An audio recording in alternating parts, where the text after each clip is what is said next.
Você acredita no poder da oração? 100 mil habitantes de uma cidade do interior do estado do Rio fizeram uma corrente de pedidos pela recuperação de um jovem que sofreu um grave acidente de moto. E foi depois de uma prece dentro da UTI que o paciente despertou do coma. Um milagre?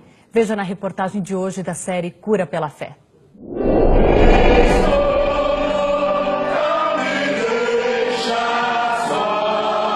A força que move o grupo religioso em maior crescimento no país nasce das palavras. Não importa pra onde você foi. Do poder que os evangélicos acreditam a elas.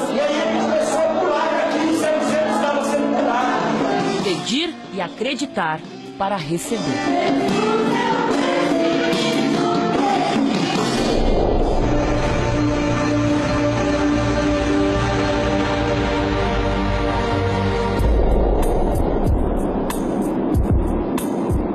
Imagine uma cidade inteira em vigília. Qual o poder de 100 mil habitantes em oração?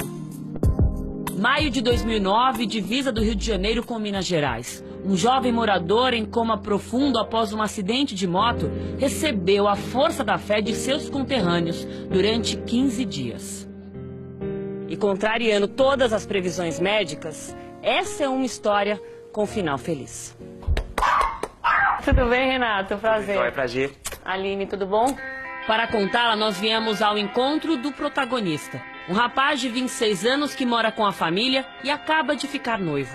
Não faltam planos para Renato Gabri.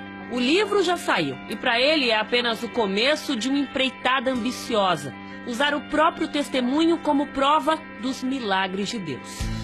Quando eu acordei do coma, num primeiro momento, eu não lembrava nem quem era eu. Vocês acham que o Renato parou de andar de moto depois do acidente?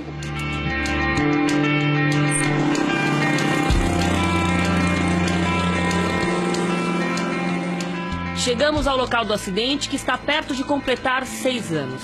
Hoje a rua é asfaltada, não há mais paralelepípedo e nem buracos, como que interrompeu o caminho do então estudante de Direito. Eu vim andando por aqui, quando de repente, pá! Ela ficou presa no buraco, eu fui voando por cima da moto, e então o capacete se soltou e eu caí. O diagnóstico foi de traumatismo crânioencefálico gravíssimo. Aquela noite era plantão do Dr. Agostinho. Pode dizer que, de fato, o Renato ficou muito perto da morte, Dr. Agostinho? Não só naquele dia em si com relação ao trauma, mas também pelas complicações que vieram posteriormente, sobretudo no contexto infeccioso. Convulsões e um quadro de infecção generalizada.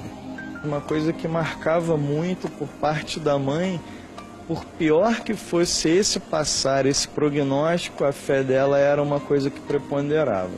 Às vezes até um otimismo um pouco fora do contexto para aquela situação, no caso para vocês médicos. Eu muitas vezes me perguntava se ela não estava entendendo a gravidade do momento. Mas depois, por tudo que a gente passou, eu vi que realmente era uma coisa muito pessoal dela, religiosa, espiritual. Isso é fé.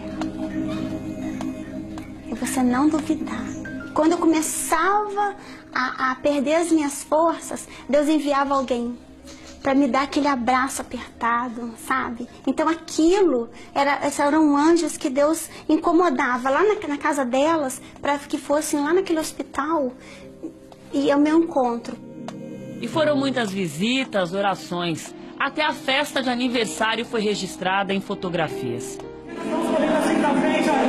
No que muitos enxergam um milagre, Renato vê uma missão.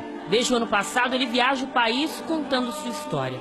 A um roteiro já impressionante se soma uma voz afinada. Eu sei, porque sei, A vigília começou na igreja, pelas orações de Poliana. Foi uma convocação mesmo de um clamor pela vida do Renato. Entre os convocados, uma mulher chamou a atenção de Rose. Ela impôs as mãos sobre ele e repreendeu o espírito de morte, né, ali naquele lugar da vida do meu filho. Eu senti um calor e o ambiente ficou... Renato melhorou e voltou para casa 2 semanas depois, praticamente sem sequelas. Na sala de UTI, deixou amigos e uma herança de fé.